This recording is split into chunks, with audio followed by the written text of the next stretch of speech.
it's crazy because I think when I keep it a buck, right? I think when you have everything, the cool is the object. Right. It's to figure out what's really cool. Right. And then when the guys that are like the really rich guys, the owners, right, when they keep seeing you around other guys that are their equivalent, right, they look and go, bring me that. That's cool. So they want to be around me too because they keep seeing me with the other guys that the right people, right, like in the right circles, and then it starts to open up. Like now, it's like 11 professional sports teams, right, and then it's ill because when the NFL has no issues, things like that. This is why I was saying I knew what old boy was doing, right, with the Super Bowl, because he was doing like like yeah, go ahead. He was doing some wild shit because he was saying that to Eminem that the NFL had the issue with me. And I'm like, well, what's the issue? Why don't I have an issue when I'm becoming a partner in the actual team, but they got an issue with my performance? Right. Makes no sense. 50 Cent just exposed what really happens when rap beef turns into billion-dollar business politics. While most rappers slow down after music, 50 Cent is doing the opposite. We're talking about a Las Vegas residency reportedly worth millions of dollars, a world tour that grossed over $100 million, TV empires with the Power Universe, and deals with major sports teams, and partnerships connected to the NFL, NBA, and some of the biggest business circles in entertainment. But according to 50 Cent, that success created real problems behind the scenes. In this interview, he speaks on Jay-Z allegedly trying to block business opportunities connected to the Super Bowl. He questions why there would even be competition when nobody is fighting for chart positions anymore. Then he starts connecting the dots between money, influence, Live Nation, the NFL, and industry relationships. Now I'm about to let y'all hear this for yourselves. But before I do, I just need y'all to like, leave y'all thoughts down below in the comment section, and subscribe. Let's get into it. Sponsored by Pink Horsepower. Fellas, when you're down and out, take a shot of Pink Horsepower. Get on the up and up. No need for the panicking. Pink Horsepower leave you stiffer than a mannequin. Pause. Make sure you go to pinkhorsepower-.net to go and get yours. Listen, today during the show is a very, very special guest. He's a rapper, actor, businessman, entrepreneur. His first album, Get Rich or Die Trying, second album, The Massacre, and single, In the Club, all went diamond, selling over 10 million records each individually. He's also the executive producer for the hit series Power on Stars, which has the biggest audience for a series ever on Stars, along with the hit show BMF. He recently got his residency in Las Vegas. Look, we could go on and on. I want to introduce a good friend of mine, Curtis 50 Cent Jackson. What's up, man? I got my nigga Yayo in the building today. Fifth already here. Motor. What's good, nigga? What's good? What's good, boy? I'm happy y'all here, man. Fifth, what's going on, baby? Oh, man, I'm excited, man. I'm in good spirit. Talk to me about this residency that everybody's talking about, because niggas get residencies in Vegas, but more than the residency, people keep talking about the money. Everything is $15 million. Everywhere we go on this, I've never seen a nigga get this much congratulations on residency. Basketball players, executives, bitches. What makes this residency so important? Well, look, for me, it's important to me. I don't have to travel. It's not, when I'm tired, it's usually fatigue from the travel. Right. From place to place, that part. Like, well, this is why we start jet setting. Like, we start being on jets all the time. It makes it a lot easier for me to cover a lot of territory faster, period. And then when we said we could close the year out and I could do the residency piece, and I was like, I was in talks to do the Sphere, to be in there. And then it's super complicated to build a show for that room. Right. So it was like, this was the better option of the two to do. Gotcha. Where's it at so people know? It's in the PH Live at the Planet Hollywood. Gotcha. You just came off a world tour, grossed over $100 million from what I was looking at. Do you still enjoy touring? as much as you did when you were younger? I really enjoyed the last tour. Like, and it was because there was no pressure. Like, I didn't just come off a record where I got to get people into these new songs and stuff like that. The television business was saying it was on strike, so I was saying I was on tour. Right. Because it was like at the same time, because they did that, I took the tour. And I went through a process with Live Nation before they was willing to do it. I did like 6 shows this when we was doing GLG. Yeah, I think it started with 4, damn near. Yeah, 4. It was 4 joints, and it was like in Germany. Right. And they didn't want to support it because they felt like we was gonna have issues because of COVID. So I ended up financing the whole thing. Like, right. And then I had guys that I worked with previously in those markets be the promoters for me, so they did all the logistics and everything for it. Right. But the deal was my deal. Gotcha. Like, it was nobody else involved. And then I came back after we did 4. We went back and did 16 more days. Mm-hmm. And I'm selling shits out campus. It was like our audience has money. Right. Like the people who were in college partying in 03, they now grown. Right. And success, the habit that they have to have a drink periodically, they got a wine cellar in Success. Right. They got a bar at the crib. They're casually having that drink at home instead of in the club because their kids are now having the drink in the club. Right. and while I'm out on this run, they was willing to come with their kids, it felt like. Right. It's just like, I'll go to that one with you. Right. That other shit, I don't know what they saying. Like, like the way the new style. That's a fact. What about you, Yayo? You've been there from the beginning. You enjoying this shit too? Of course. Yeah. I mean, we in the I'm best giving my money hotels, back, man. You know how much money I made him? How much you made him? I see you take it. I'm appreciative. You know what I mean? I seen you too.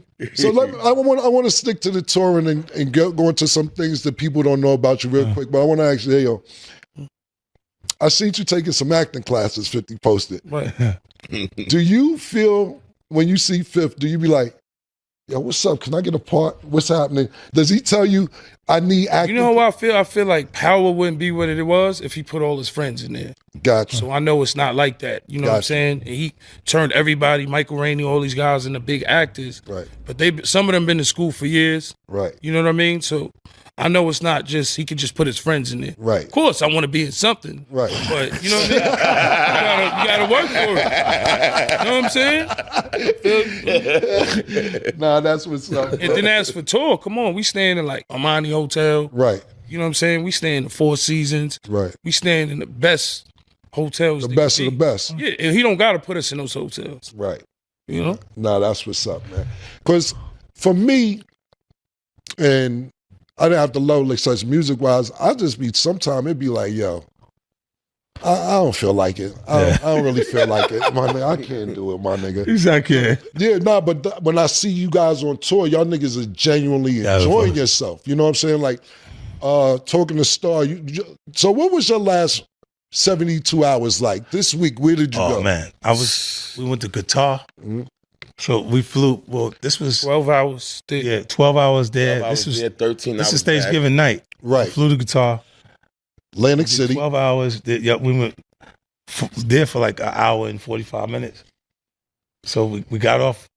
No, it was about 3 hours. You were there for about a good 3 hours. 3 hours. Yeah. And then we got back on the plane. So it's like 13 and a half hours back. So it's 25 and a half hours. And then we went from there straight to AC. To Atlantic City. Mm-hmm. Did the Harris, the pool party, and then the Ravens. Then we had to go to Baltimore. To Baltimore, to their casinos in Baltimore. Y'all niggas ain't tired? And then we had to come to Vegas, nigga. It ain't even over yet. Then you going to Miami. Then did Miami. Then you going to Art Basel. Yep. Y'all niggas moving like rock stars, man. We're moving. Nah, that's what's up. Tell me about the liquor. Well, that, Bill Branson and LeSherman Dewar, those are, I own the entire company. Right. It's not Sire? Sire Spirits. It's my son's company. Like the plan was to just build that company and just let him have it. Like to let it be how I pass it on to him and he do it from there. But so I'll be doing some different things. They'll see me come with a tequila next and some other things. Right. Put in the portfolio and then let it grow. Yeah. You know? A lot of people don't know, and I'm learning this in the last couple of months, being involved with sports. Your partnerships, I was looking at the Houston Rockets, Sacramento Kings, the Houston Texans, the Houston Astros, the Indiana Pacers, the Orlando Magic, the Washington Commanders, the Minnesota Timberwolves. And I'm sitting there seeing over the last year or two or so, like, what the fuck 50 doing courtside at the Sacramento Kings game? What you doing in Sacramento? What's going on? And then I'm learning that you have these partnerships with your brand, with these sports teams. Could you explain to us the partnership that you have? Well, my partnerships with the owners direct. So like, Vivek in Sacramento, and then with Tillman in Houston, and then the Astros. As soon as we got there, like I got the Astros, the Texans, the Rockets all at the same time. And it was it's crazy because I think when I keep it a buck, right? I think when you have everything, the cool is the object.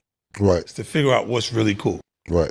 And then when the guys that are like the really rich guys, the owners, right, when they keep seeing you around other guys that are their equivalent, right, they look and go, bring me that. That's cool. So they want to be around me too, because they keep seeing me with the other guys that the right people, right, like in the right circles, and then it starts to open up. Like now, it's like 11 professional sports teams, right, and then it's ill because when the NFL has no issues, things like that. This is why I was saying I knew what old boy was doing, right, with the Super Bowl, because he was doing like slick shit, like go ahead. He was doing some wild shit, because he was saying that to Eminem that the NFL had the issue with me, and I'm like, well, what's the issue? Why don't I have an issue when I'm becoming a partner in the actual team, but they got an issue with my performance? Right, makes no sense. You know what I mean? I was going to get to that later, but since we're here now. And when he says "oh boy" for the audience that don't know, talking about Jay-Z, this was discussed before. Jay-Z told Dr. Dre, just for people who's not up on this, or Eminem, that he didn't want you to perform part of that Super Bowl they had a couple years ago. Why do you think that is? Well, I just threatened. Possibly. Not even threatened. You know, I think it's just when you take the competition from like our culture is competitive, man. It is, but I think when it goes past the music itself to blocking things in business, then I don't understand that. Like right now, you're not even competing for a slot. You don't have a new song out that he want to be on the top 10 or top 5, and you still competing. It don't make sense. Like, what are we competing for? What's the goal? Like this even look, a lot of the even a lot of the competitive stuff, or we would call it beef, right? It changed. That terminology changed when it's Biggie and Tupac, because we start saying the things that people would say that cause beef in the environment. When before that they called it battling in our culture. Right. Because that's what it is until it turns into some street shit. So when you're not competing for those things anymore, and you start looking and you're going, so what was the problem? You can't exactly remember what the problem was. That's what I went through with Joe. Like my issue with Joe, I was like, yo, I think what was the like? When did we bump into each other and have an altercation or anything? It wasn't that. It was just he's loyal to a default. He was so loyal that he was like on the side without having to be on the side. You know, and then that, you know, it dissolves itself over time because you ain't really got an issue. At this level, hip hop stops being just about music, and it starts looking like corporate business warfare. And honestly, I think that's the biggest thing people should take from this whole conversation. Now, whether you agree with 50 Cent or not, the fact that he went from rapper to television producer to sports partner to Las Vegas residency headliner says a lot about where the entertainment industry is headed. This is way bigger than just some old rap beef. These are artists building media companies. They're building liquor brands. They're getting connected with billion-dollar corporations and professional sports franchises. Now that changes everything. That also creates competition that fans probably never even see behind closed doors. And to me, 50 Cent sounded more confused than angry. He kept coming back to the same point. Why are people still competing when everybody's already successful? That's actually a real good question right there. 50 Cent's final lap tour reportedly grossed over $100 million worldwide. And his Las Vegas residency became one of the biggest business moves of his whole entire career. At the same time, Jay-Z has built one of the strongest business networks in music history. So when names that big are operating in the same rooms, there's always going to be politics involved. That's just how business works at the highest level. So let me ask you all this. Do you think 50 Cent was exposing real industry politics? Or do you think Jay-Z was simply protecting business relationships at the highest level? And if 50 Cent and Jay-Z ever really sat down for a real conversation today, do you think they would finally clear everything up? Or would the competition still be there? Let me know your thoughts down below in the comment section. And make sure you like and subscribe. Peace.